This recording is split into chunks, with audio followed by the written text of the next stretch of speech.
बच्चों को जब बुखार होता है तो उनको ठंडी पट्टियाँ नहीं करनी चाहिए बुखार कम करने के लिए। इस पे मैंने जब वीडियो बनाई है, उस वीडियो पे जितने नेगेटिव कमेंट्स मुझे मिले हैं, शायद ज़िंदगी में कभी इतने नेगेटिव कमेंट्स नहीं मिले। देखिए, मैं आप लोगों को अपना ओपिनियन नहीं बताता, मतलब अपनी राय नहीं दे रहा होता, बल्कि मैं आपको सिर्फ़ वही चीज़ बता रहा होता हूँ जो एविडेंस बेस्ड होती है, जिसका एविडेंस मौजूद होता है, सबूत मौजूद होता है। जब आप रिसर्च को देखते हैं, अभी अगर आप इंटरनेट पे सर्च करेंगे कि जो टैपिड स्पंजिंग, इसको टैपिड स्पंजिंग कहते हैं, कि उससे बुखार कम होता है, नहीं होता, फ़ायदा होता है, नुकसान होता है, करनी चाहिए या नहीं करनी चाहिए, तो आपको 2 तरह के एविडेंस मिलेंगे। कुछ रिसर्चेस स्पेशली जो पहले की गई थी, उनमें आपको फ़ायदा भी नज़र आएगा कि फ़ायदा होता है, इफ़ेक्टिव होती हैं किसी हद तक, और ज़्यादातर रिसर्चेस आपको नज़र आएँगी जो ये कहेंगी कि उनका फ़ायदा ज़्यादा नहीं होता, नुकसान ज़्यादा हो सकता है, रिस्क ज़्यादा है, इसलिए नहीं करनी चाहिए। फिर इसी वजह से गाइडलाइंस बनाई जाती हैं। जैसे यूके में एक इदारा है जिसको नाइस के नाम से जाना जाता है, नेशनल इंस्टीट्यूट है, और वो हमें गाइडलाइंस बना के देता है, इन सारी रिसर्चेस को देख के, एनालाइज़ करके कि किस चीज़ का फ़ायदा है, किस चीज़ का नुकसान है, और फिर हम वो गाइडलाइंस फ़ॉलो करते हैं। अब ये जो नाइस की गाइडलाइंस हैं, वो मैं आप लोगों को अभी दिखा देता हूँ। देखें, यहाँ पे मैं सर्च करूंगा टैपिड स्पंजिंग और नाइस गाइडलाइंस। ये देखें, ये मैंने पहले भी सर्च किया हुआ है।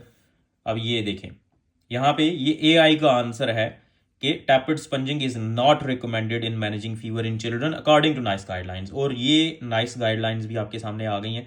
2019 में इसको अपडेट किया गया था, और ये कह रहा है कि स्पेशली अंडर 5 जिनकी उम्र 5 साल से कम है, उनमें तो बिल्कुल भी आपको टैपिड स्पंजिंग नहीं करनी चाहिए बुखार को कम करने के लिए, ठीक है। और ये रिसर्च का रेफरेंस भी दे रहा है 2007 में जो की गई थी। और साथ में इसमें और भी बहुत सारी चीज़ें लिखी हैं जो बड़ी फ़ायदेमंद हैं, और मेरा तो दिल करता है कि पाकिस्तान में भी कोई इस तरह का इदारा होना चाहिए जो इस तरह की गाइडलाइंस बना के डॉक्टर्स को दे, ताकि डॉक्टर्स उसको फॉलो करें, बजाय इसके कि हर कोई अपना अपना मेथड अपनाए। एडवाइस फॉर होम केयर अगर आप देखें, ये देखें, यहाँ पे उन्होंने लिख दिया है कि फिजिकल इंटरवेंशंस जो हैं वो आपको क्या नहीं करना चाहिए।